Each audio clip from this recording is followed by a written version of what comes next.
Je souhaitais vous renouveler ma joie d'accueillir l'Association des écrivains catholiques dans les salons de la mairie du 6e arrondissement, qui nous est chère et à moi tout particulièrement. Et nous avons le plaisir chaque année, cher monsieur, chère madame Polo, d'accueillir, vous le savez bien, le Salon des écrivains catholiques dont vous êtes depuis des années les chevilles ouvrières. Il a lieu tous les ans au mois de novembre et il reviendra cette année, si vous le voulez bien. Il connaît toujours une très belle affluence. Ou alors, nous vous accueillons également à l'occasion de ce Grand Prix catholique dont la remise se tient habituellement au printemps, a été reportée 2 fois jusqu'à aujourd'hui. Nous ouvrons chaque année les portes à votre association et nous le faisons toujours avec beaucoup de plaisir et beaucoup de chaleur. Un temps voisine de la mairie du 6e arrondissement, l'Association des écrivains catholiques rassemble au fond ce qui fait l'identité du 6e, les lettres et les écritures. Si l'Association des écrivains catholiques remonte à la fin du XIXe siècle, ce n'est qu'à partir de 1946 que le Grand Prix catholique de littérature a été créé. Grâce à lui, nous avons honoré de très grands noms de la littérature. J'en citerai quelques-uns dont chacun se souvient: André Frossard, Xavier Emmanuelli, Jean Dutour ou François Taillandier. Cette année, le Grand Prix va récompenser Michel Bernard pour son livre Le Bon Sens, qui relate le procès en réhabilitation de Jeanne d'Arc, débuté le procès en 1449. Donc il n'y a plus de témoins pour me démentir. Votre roman, cher Michel Bernard, complète votre premier tome, Le Bon Cœur, consacré à la vie même et au combat de Jeanne d'Arc. Vous empruntez d'ailleurs ces 2 titres à la formule du grand écrivain, du grand historien Jules Michelet: Jeanne d'Arc a mené son action par bon cœur et par bon sens. Toute votre œuvre s'inscrit dans une volonté de faire rencontrer ce qu'on pourrait appeler la petite histoire à la grande, lorsque l'anecdote devient en quelque sorte un fait majeur et s'inscrit dans le récit de notre pays. L'histoire de Jeanne d'Arc, mesdames et messieurs, Monsieur le Président, chers amis, que tout le monde connaît, ou plutôt semble connaître, résonne évidemment avec notre époque. Tout l'intérêt de l'histoire, d'ailleurs, est de décoder le présent à la lumière du passé. L'histoire nous renseigne sur ce que nous sommes devenus. Un long travail de documentation, autant que d'imagination, fait de vous, cher Michel Bernard, un authentique artisan de ce qu'on pourrait appeler le roman national.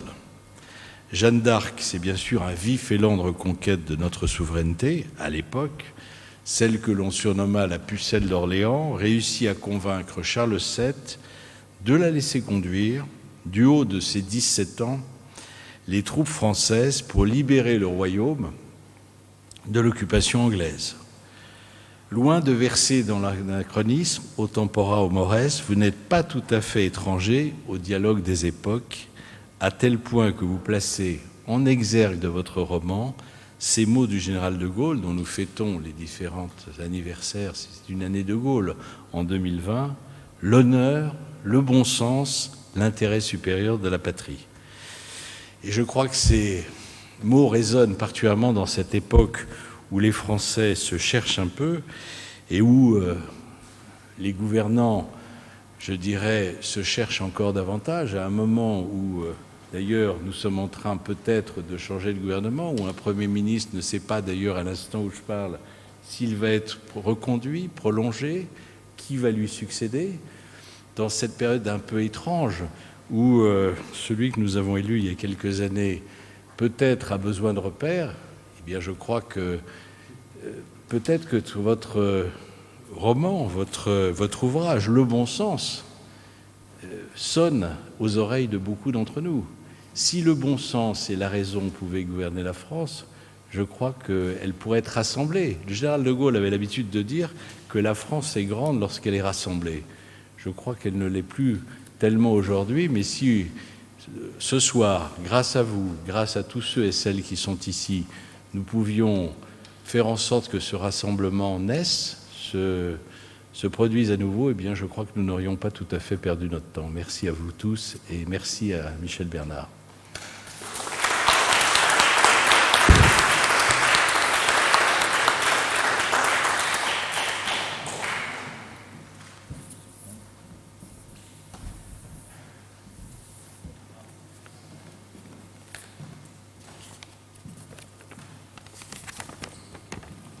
Merci, Monsieur le maire. Nous nous retrouvons effectivement exceptionnellement en petit comité et à une date inhabituelle pour la remise du Grand Prix catholique de littérature à cause des conditions sanitaires de cette année 2020 et les contraintes qui en résultent. Notre association des écrivains catholiques qui attribue ce Grand Prix catholique de littérature a tenu à le décerner malgré ces conditions difficiles. Et je remercie M. Jean-Pierre Lecoq, le maire du 6e arrondissement, de nous accueillir dans ses mairies malgré les difficultés et les conditions actuelles. Notre jury a décidé d'attribuer cette année donc le Grand Prix à Michel Bernard pour son livre Le Bon Sens, aux éditions de la Table Ronde. Et je laisse la parole à Yves Avril pour le présenter.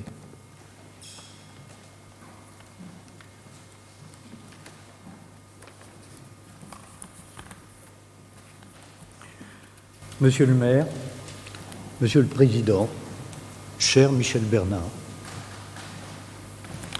il doit être difficile d'écrire sur Jeanne d'Arc.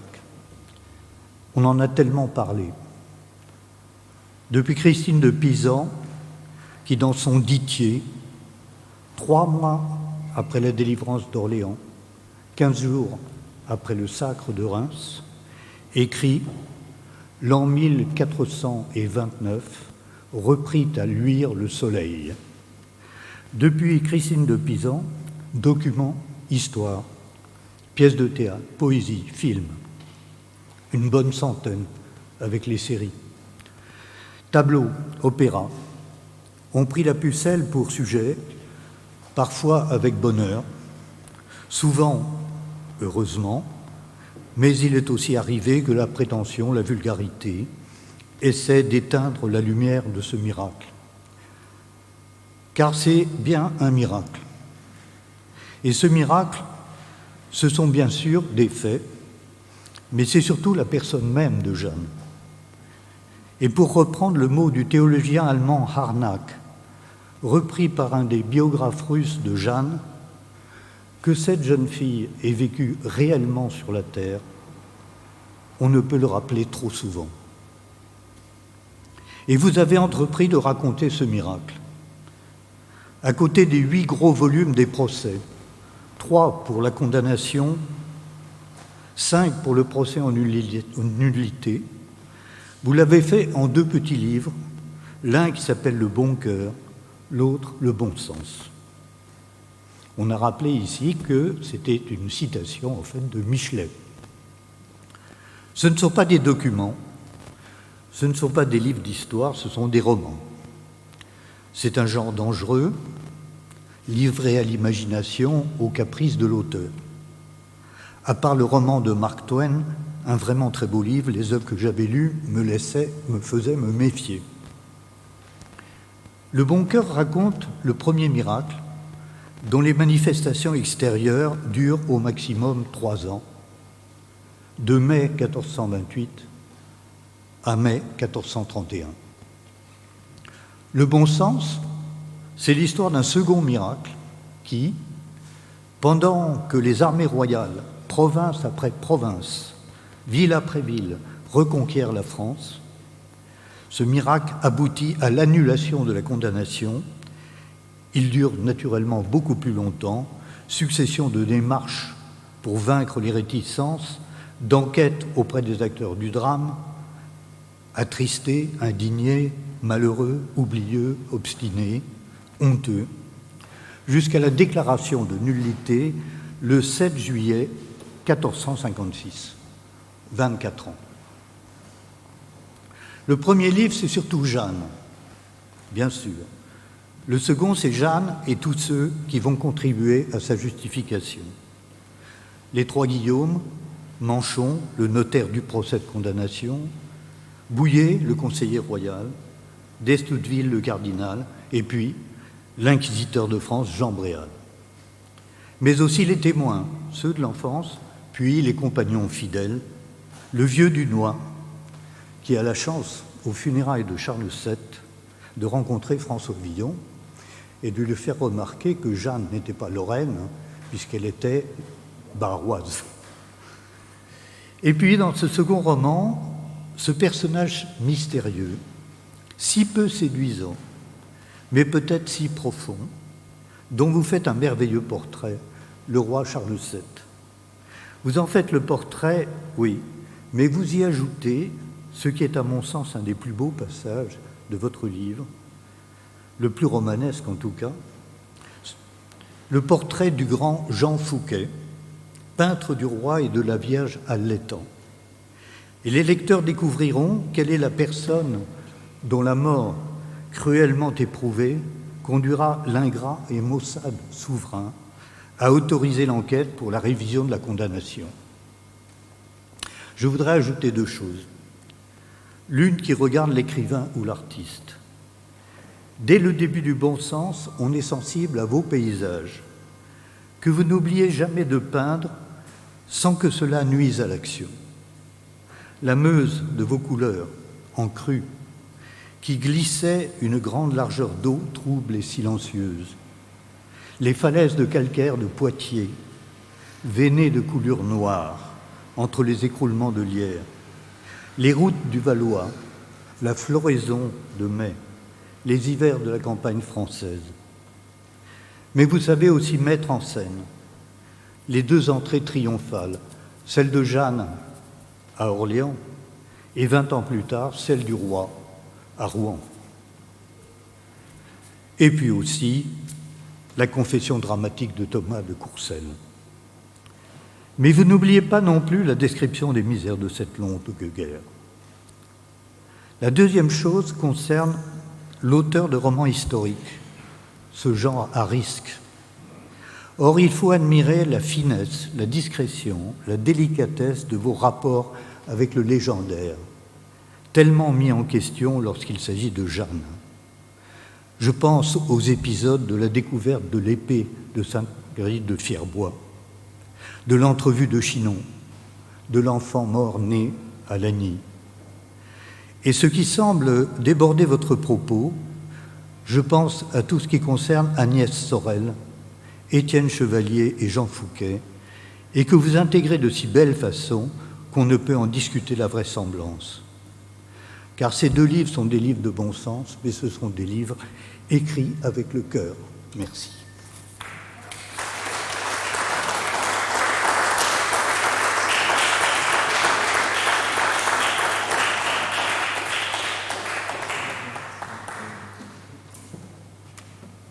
Monsieur le maire, Monsieur le Président, Monsieur Avril, je suis infiniment touché par l'éloge que vous venez faire du bon sens et du bon cœur, très touché, et je suis très ému.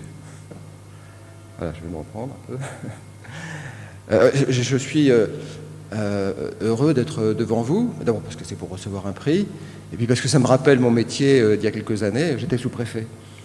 Et ça fait environ 3 ans et demi que je n'ai pas occupé cette position, qui m'était très familière, hein, une petite table, un micro, et un élu, des associations. Je me retrouve dans une position qui était mon métier pendant 20 ans, parce que je suis maintenant écrivain. Et pour parler de choses les choses dont je parlais quand j'étais sous-préfet étaient importantes, mais elles ne me tenaient pas à cœur, comme le livre dont vous venez de parler, monsieur Avril. J'ai présenté Le Bon Cœur dans beaucoup de librairies. J'ai commencé à le faire pour Le Bon Sens, et puis tout s'est arrêté, comme pour beaucoup de gens, au mois de mars. Et c'est la première fois que, depuis le mois de mars, j'ai l'occasion de parler du bon sens. Ce que j'ai dit sur Le Bon Cœur, Le Bon Sens prolonge évidemment Le Bon Cœur, comme je l'avais rappelé, C'est les deux faces de la même histoire. Ce que je disais à propos du bon cœur, c'est que c'est une histoire, l'histoire de Jeanne d'Arc est une histoire évidemment profondément chrétienne. Alors tout le monde comprend, oui, forcément, elle a des révélations de Dieu, donc c'est une histoire chrétienne. Non, non, c'est une histoire profondément chrétienne parce qu'elle a des révélations, elle reçoit 2 missions bien connues, délivrer Orléans et faire sacrer le roi à Reims. Mais ces visions, ces voix ne lui disent pas comment faire. Il faut qu'elle se débrouille avec ses moyens terrestres, de jeune fille de 17 ans. Pire, quand elle a ces révélations, elle a 12 ans. C'est une fille de paysan, laboureur, à Domremy, un petit village au bord de la Meuse. Elle ne sait ni lire ni écrire. Et elle a ces révélations. Et il y a de très nombreux textes magnifiques sur Jeanne d'Arc. L'un de mes préférés est celui de Maurice Barrès, qui s'appelle « L'enfance de Jeanne », qui a été publié après sa mort dans un recueil qui s'appelle « Le mystère en pleine lumière », et dans lequel Barrès raconte sa méditation à Domremy, devant la maison natale de Jeanne d'Arc, parce que tout est vrai. Et on a la maison, on a les pierres entre lesquelles elle est née, elles sont là. Et Barrès dit « Il faut imaginer Jeanne en enfant qui a peur, parce que pendant 4 ans, elle est la dépositaire d'un secret qu'elle tait, un secret terrible. Elle ne sait pas comment faire, elle doit le faire, et elle se tait. Elle a peur. Et puis à 17 ans, et on connaît la suite. Mais elle est démunie. À 17 ans, qu'est-ce qu'elle fait? Elle parle à son père, qui ne la croit pas. Non seulement il ne la croit pas, mais il la menace de l'acheter dans la Meuse si jamais elle s'en va. Il a peur qu'elle file avec les soldats, comme une prostituée. Alors du coup, elle en parle à son oncle, et lui la croit. Et l'oncle lui dit, il faut en parler au seigneur de notre petite région, le seigneur de Vaucouleurs, et ainsi de suite. Et le seigneur de Vaucouleurs dit, il faut voir le roi, vous allez voir le roi. Je vais vous donner une lettre, après bien des péripéties, plusieurs entrevues. À chaque fois, elle demande aux autres de l'aider. Elle ne peut rien toute seule, elle a ses yeux, son visage, certainement son charisme, elle a sa voix, elle parle très bien. Mais elle demande aux autres de l'aider. C'est pourquoi c'est une histoire totalement chrétienne. Alors, recevoir le Grand Prix catholique de littérature pour ce livre me touche infiniment. Je vous remercie tous, les présents, les absents aussi, puisque le format de la réunion a dû être réduit, d'avoir choisi le bon sens pour ce prix qui est déjà très ancien, 74e prix, le Grand Prix catholique de littérature. J'en suis infiniment honoré et je vais terminer en remerciant plus que comme il est de tradition mon éditeur, qui est une éditrice, et mon attachée de presse, Anne-Lucie Boniel et Alice Déon. J'allais oublier de le dire, Alice Déon descend de Jeanne d'Arc. Oui, c'est vrai. Par sa mère en ligne directe, sa mère est une Chantal d'Arc. Voilà, elle descend de Jeanne d'Arc. C'est pas parce que j'ai publié mon livre à la table ronde, parce que l'éditeur est ancien de Jeanne d'Arc, il y a longtemps que je publie à la table ronde, c'est une coïncidence. Voilà, elle fait bien les choses. Le hasard faisait bien les choses. Et je voulais les remercier parce que c'est mon éditeur, mais aussi parce que si le bon sens, qui est une histoire assez compliquée, que j'ai essayé de rendre simple, vivante, merci de l'avoir constaté, eh bien c'est aussi grâce à l'exigence de mon éditeur qui m'a dit là tu devrais un peu clarifier, là on ne te suit plus. J'ai évidemment tout écrit, mais j'ai aussi réécrit. Voilà. Et ce réécrit, je le dois à mon éditeur. Je le remercie, mon éditrice. Merci de votre attention.